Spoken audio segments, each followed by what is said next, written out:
కార్యము చేటుకు దేవుడు మీ ఎడల సమస్త విధములైన కృపను విస్తరింప చేశారా. సమస్త విధములైనటువంటి కృపను ఆయన ఏం చేస్తాడంటే విస్తరింప సమస్త విధములైన కృప అన్ని రకాలుగా ఆయన విస్తరింప చేస్తాడు. కాబట్టి దేవుని మీద మనం ఏం చేయాలి తెలుసా? నమ్మిక ఉంచాలి. మనం దేవుని మీద ఏం చేయాలి? నమ్మిక ఉంచాలి. నమ్మకత్వం. నీ వ్యాపారాన్ని దేవుడు దీవించాలి.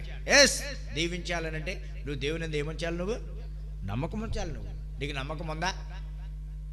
నమ్మకం అంటే ఏంటో తెలుసా? విశ్వాసం. నమ్మకం అంటే ఏంటండి? విశ్వాసం. మీ పిల్లల విషయంలో మీకు విశ్వాసం ఉందా? నా కుమారుడు చదువుకుంటున్నాడు, ఒక డాక్టర్ అవ్వాలి, ఏమండి? లేకపోతే నా కుమార్తె చదువుకుంటుంది, మంచి ఉద్యోగం రావాలి, మా బిడ్డలకు ఈ రీతిగా ఉన్నారు, వీరు ఇలా ఉండాలి అని ఒక విశ్వాసం నీకుందా? నువ్వు దేవుని మందిరికి వచ్చావు. కానీ